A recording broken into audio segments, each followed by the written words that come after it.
Hey, welcome to the Center of the Saint. I'm Melissa Bell. And I'm Allison Kane. We are hanging out in a new podcast area with a new microphone because if you were with us last week, we talked about how we're suddenly mixing things up. Yeah. We are, but mostly God is. Right. We're just like, okay, let's go ahead and run down this hill. Yeah. Did we run or did we get pushed on a sled? I mean, it's like that kid that doesn't want to jump, and so they push him off. Okay, true story. Y'all can judge me and talk about me behind my back, but as a child, my son was always terrified to try anything new. Mm-hmm. And we got invited to this swimming pool with this awesome water slide on it. And he wouldn't try anything, but he always loved it once he did. And so I went to the top of the water slide and I said, you don't have to do it. Let's just go to the top. You knew the whole time you were going to push him? Yeah. Oh! Parent of the year. He still talks about it. And so I look at the lifeguard and I'm like, it's okay.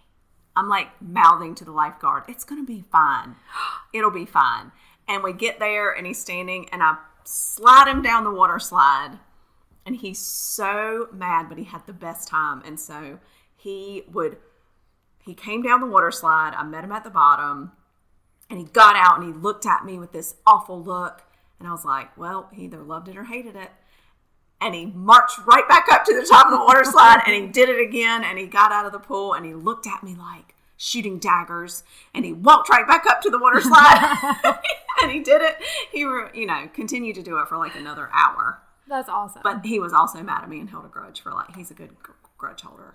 Good for you. You and me, buddy. We could do that. I'll hold a grudge with you, Cully, all day long. That boy. Woo! Anyway, love him. Yeah. Yeah. So anyway, we are, who am I is the question for today. Obviously, I'm a mom who will push their kids 5-year-old or 4-year-old down the water slide. But deeper than that. So I was have to go deeper than that. In this little study, and I didn't get past the title of the chapter, which was, who am I? Question mark.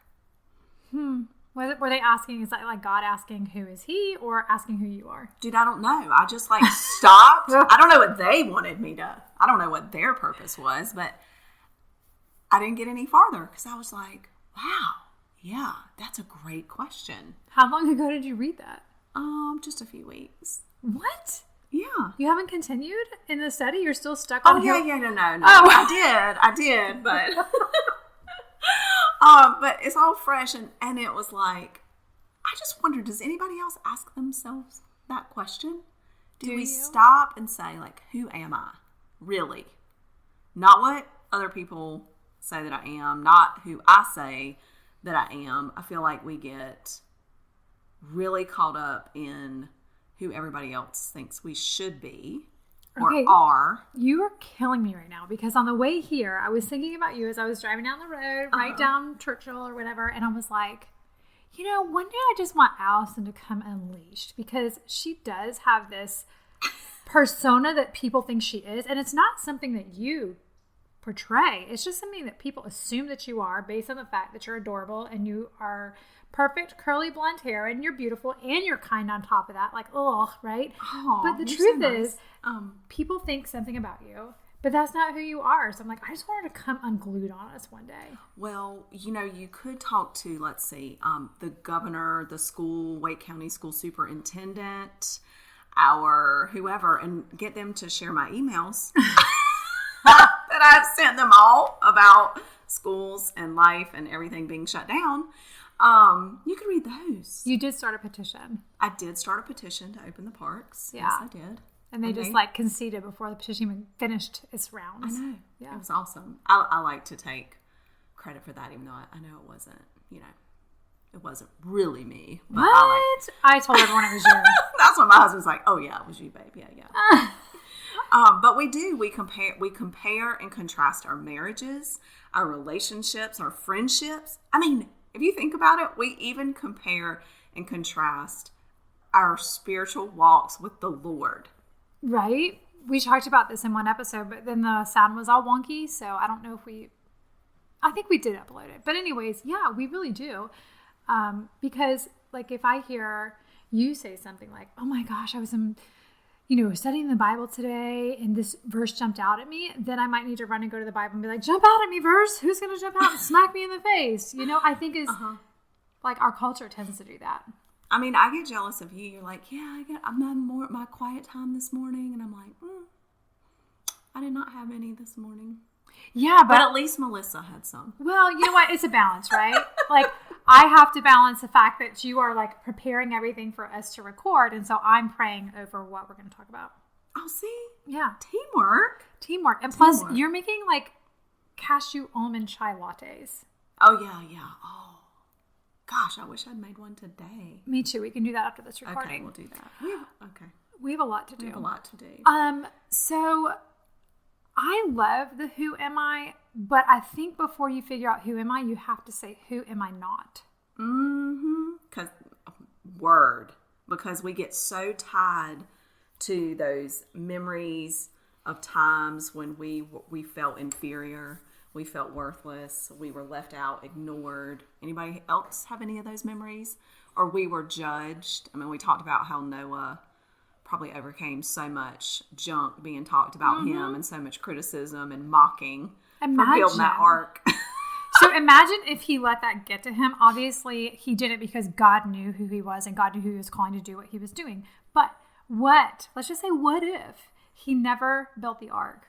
Right. Done. We wouldn't even be here. I mean, we definitely wouldn't have giraffes. I could do without mosquitoes. Right.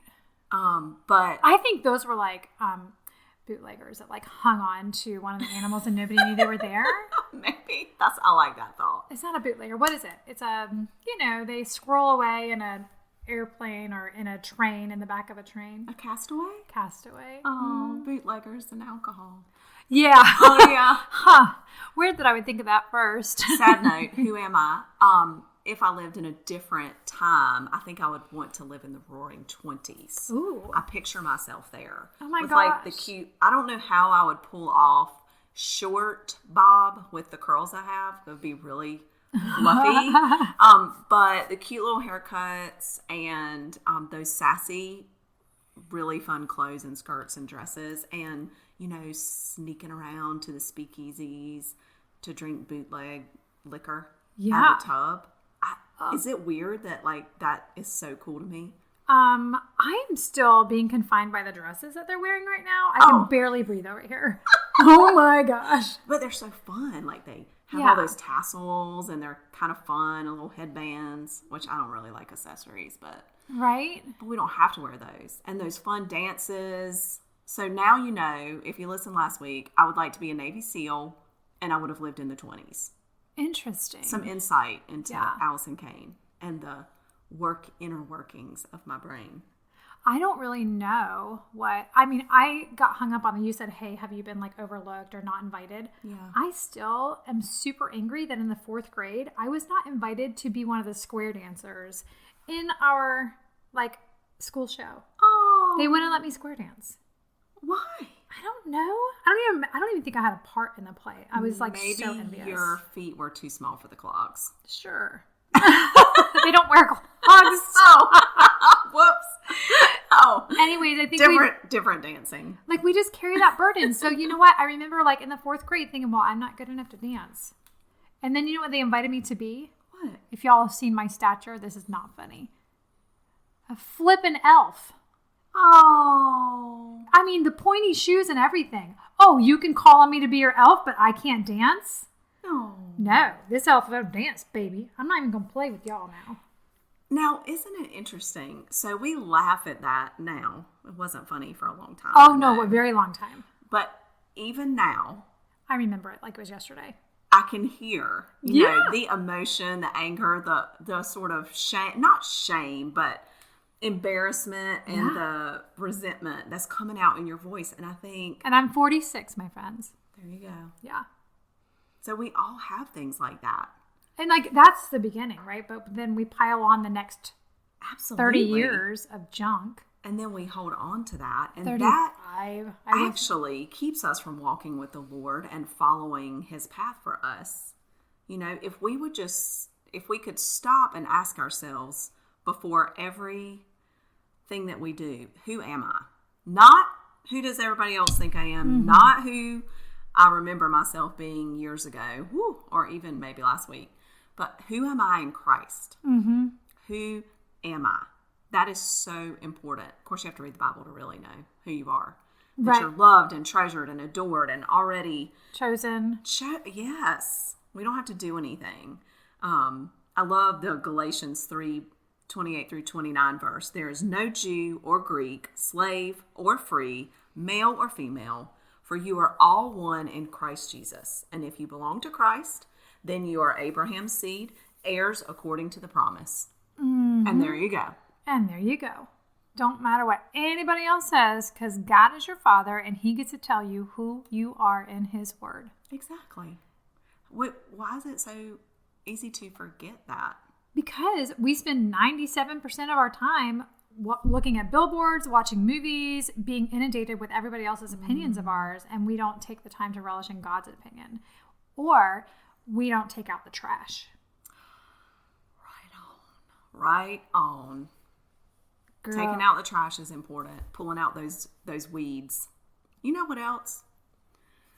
We allow the hecklers and the naysayers and the ne'er-do-wells.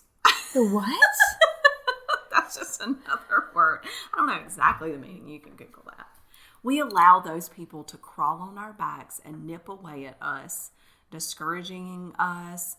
I do. I mean, maybe there's somebody out there, maybe it's a certain situation I'm in. I don't feel as comfortable sharing my faith or what I do for a living. Or once people hear, they treat you differently from one, in one moment. And so I carry that into my future moments when I'm in situations like that.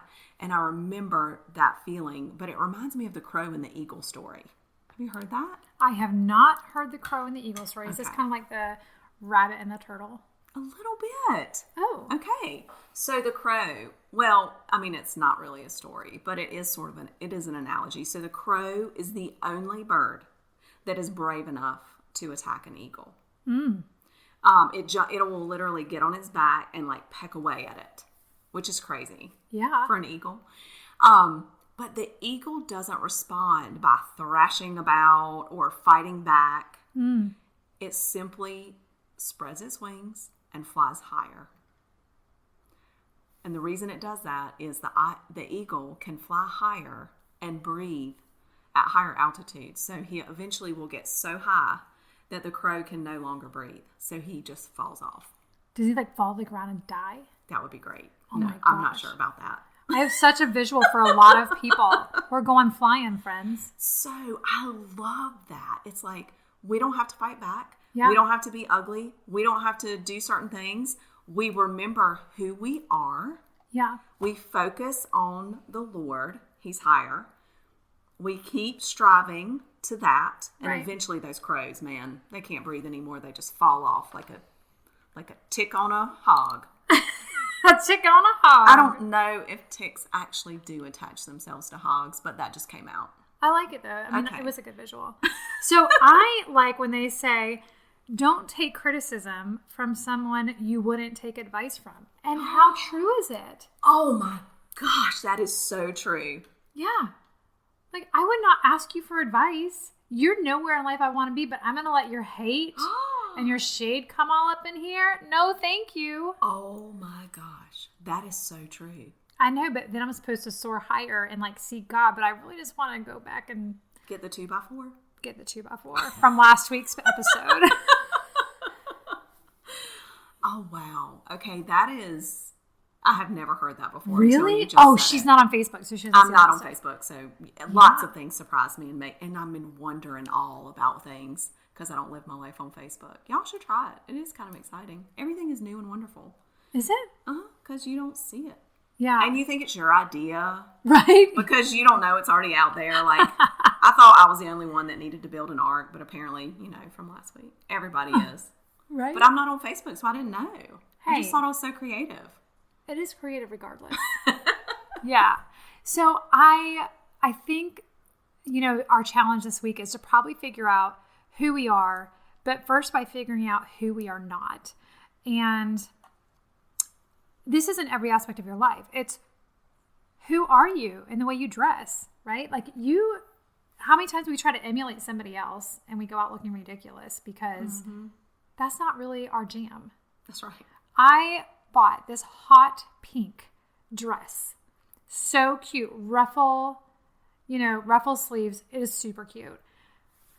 And I was like showing my husband. He's like, I mean, I can see you wearing it to one of those events that you have to do, but like, that's not really who I am. Now I have to be that person sometimes. Right. And so dang it, when I'm going to be that person, y'all watch out because I'm going to look good. But who am I really? I'm a pair of blue jeans and a solid colored t-shirt and a cuss word or two. Mm-hmm. Yeah. I like it. Yeah. And I love that because I love that about you.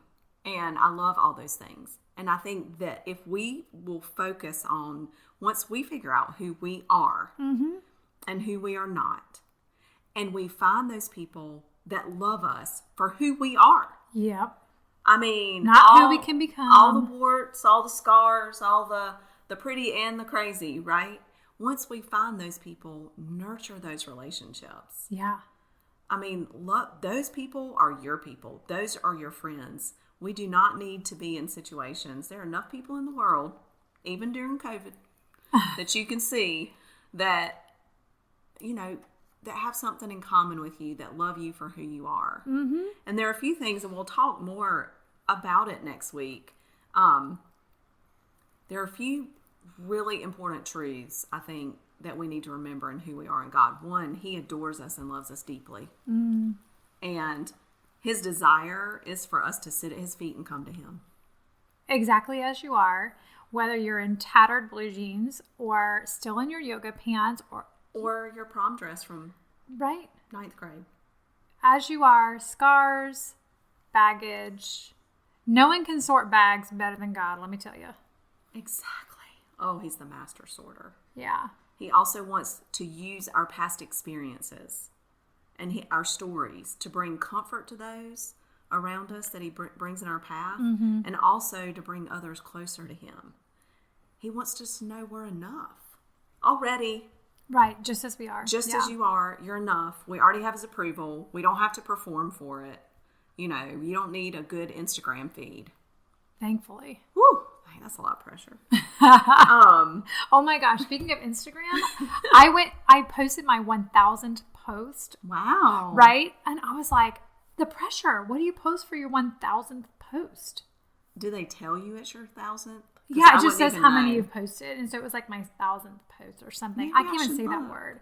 Anyways, I posted. You're actually supposed to go back and delete the bad ones that don't get a lot of likes. You are? That's what the teenagers do. Oh, I didn't know that was a thing. Yeah. I might not have a feed left.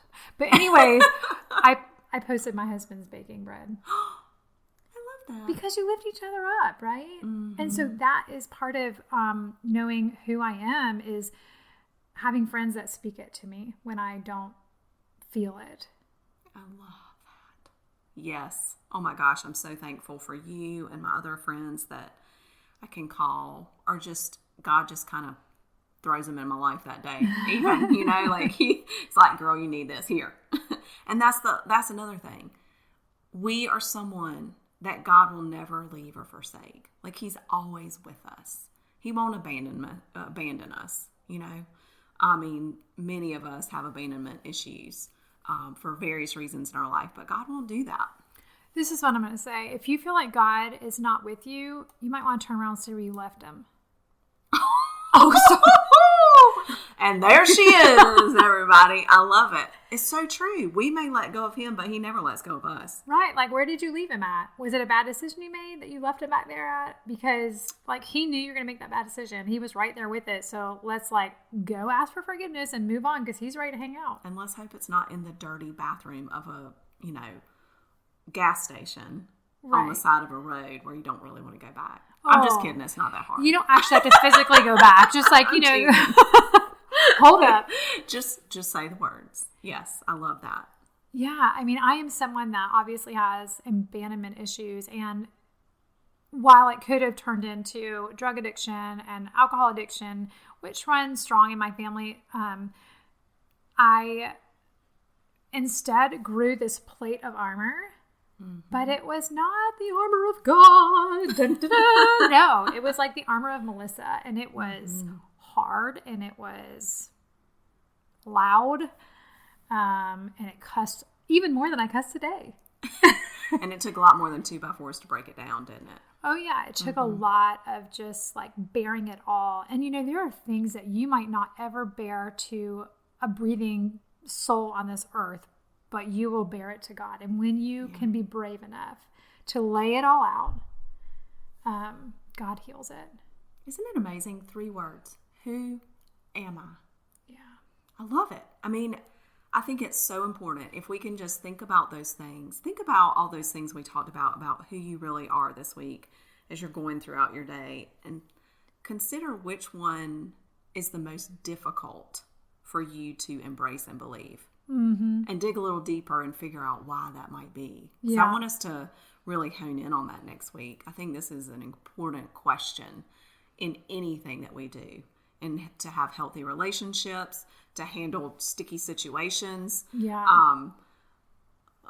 compromising situations. We have to know, it's like we tell our kids, you've got to know how you're going to handle that situation before you actually get in it, if you're going to do it right. Yeah. We need to know who we are before we get into life and those situations, if we're going to handle it the right way.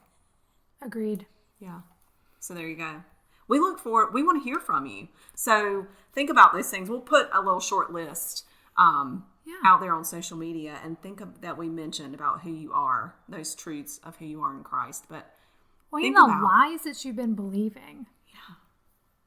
Yeah.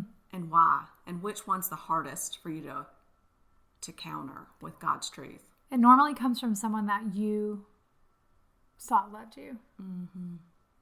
But you know what? It's okay. We all have those. We all have those labels we've collected along the way. But this week we're going to rip them off like the Band-Aid, baby. And it might leave a little, raw skin, because it usually does. Yeah. But they heal up. Yep. Even better than before. Hey, thanks for joining us this week on The Sinner and the Saint. We look forward to our conversation with you next week. See you later.